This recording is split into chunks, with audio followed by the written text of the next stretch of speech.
So you can see I've loaded IDEA up very quickly. I have some files over here already.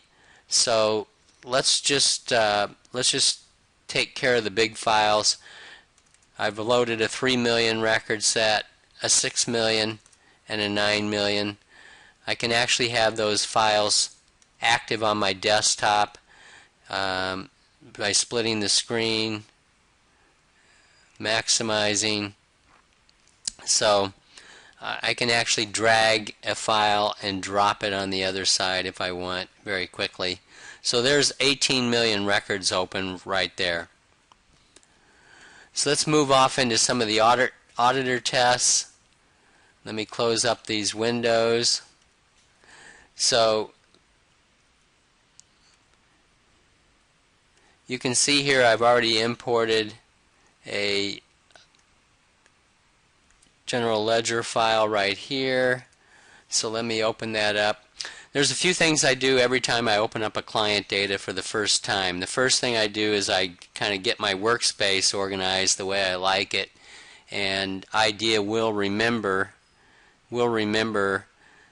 your last setting when you closed, so each time you need to adjust it.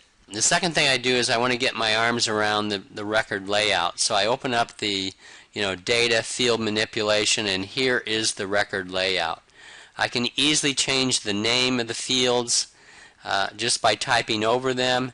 However, all that does is change the field name. It does not change the underlying data at all. If for some reason a data element came in as a type that I need to change, again I just click on it and the available data element types drop down. I select the one I want.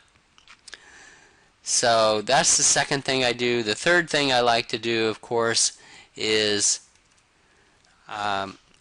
take advantage of IDEA's data mining capability. So I've opened up the field statistics, and field statistics gives me three kind of views. The first one is numeric. So all the data fields in this file that are numeric, IDEA has already done some calculations to help me understand what's going on here.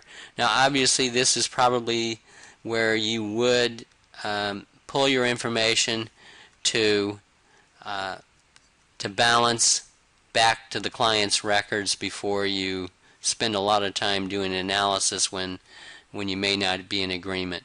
The second field statistic is the date. So again, IDEA's data mining capabilities are already at work. You can see here that I can look down through a lot of information.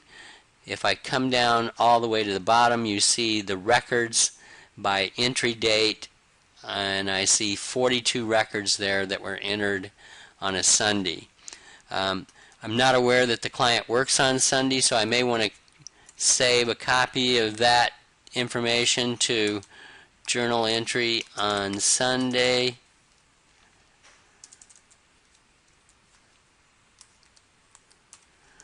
Hit OK. Now I have not extracted anything. All I've done is save a file, and you can see that it's listed over in my files properties. And so let's go back to my field statistics. So the third view that you get is time. So here there is a timestamp when these journal entries were input, so I can actually look down. Again, I'm looking for anything that may be unusual, taking advantage of the IDEA's data mining capabilities. I see that there were 73 records that were entered before 6 a.m. Again, not aware that the client works at that hour. So I just want to save a quick snapshot of that so I can talk to the client later. Again, I've not extracted anything. I still have my parent file. So let's go back to the parent file. So I said we were going to do kind of a quick test that auditors would do, and a typical test that you would do on the general ledger is looking for whether or not this actually balances. I do have a lot of automated tests in here in our Smart Analyzer feature, and you can see there's a list here, out of balance journal entries, and we're not going to use the automated, we're going to do it live, but I do have it loaded. So the first thing we notice, we've got a challenge here. Our debit and credit fields are in separate fields, so we need to pull that data into one field. So I'm going to open up the field manipulation, add a new record, and since my debits and credits are in 2 decimal places, I'm going to make this one. That's all it takes to add a new data element to an IDEA record set. Of course, now we must tell IDEA how to populate that. So I'm going to go over here to the parameter and open up the equation editor. You can see at the bottom of the equation editor all of my field names are there. I can actually select them, or I can actually type them in. As I start typing, IDEA gives me hints on data field names that match. So I want to pull my debits and credits together. There's my equation. I want to see that the syntax is right and it pass. I want to input that, hit OK, push it across the data file. I now have a new data field. I can pull it over here and I can kind of visually test to see that it is correct, and it is. So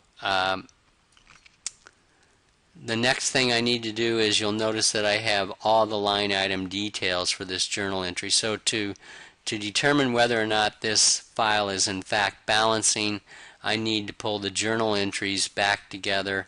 We'll use a summarization tool here on journal entry. I'm going to output sum by journal entry. I want the sum, I want the amount, hit OK, and I now have all the journal entries. Now what we're looking for are journal entries that do not balance to 0. Probably the fastest way to do that is use a direct extraction. So hit direct extraction, non-balancing journal entries, hit the equation editor, take advantage of the tools, does not equal 0, check the syntax, A-OK, hit the tool, hit OK, and there is 4 journal entries, and I can drill down, use the data mining, and I can see what the journal entries are. Okay, so the last thing that I said we were going to do is we were going to pull together a script. I open up Project Overview. It takes a few seconds to load it up. It's pulling in all the work that I've done on this client audit so far. I want to create an IDEA script. I highlight what I want to include. I hit finish. Tells me when I exit, all the data is going to be, all the code will be in the text editor. I have it. I can file save as. I can save it as a script or source file or an executable. If I'm giving it to staff, I probably want to save just the executable.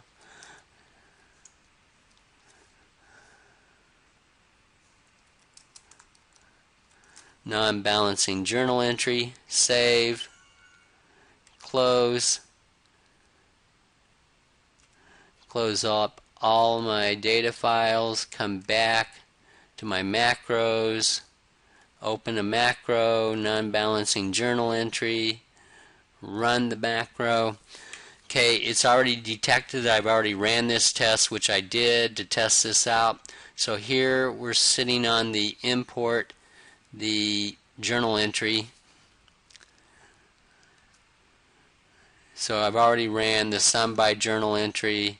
I've already run the non-balancing, and there we are back to the same result. So I've gone from ad hoc to repeatable.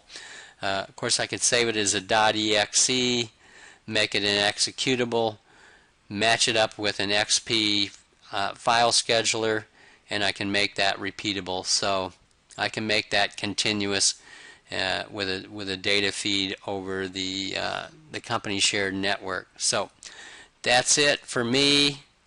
Again, if you have any questions, you can type them in on the screen, or you can email them to me at duns@automation.com. Always like to hear from you. Thanks.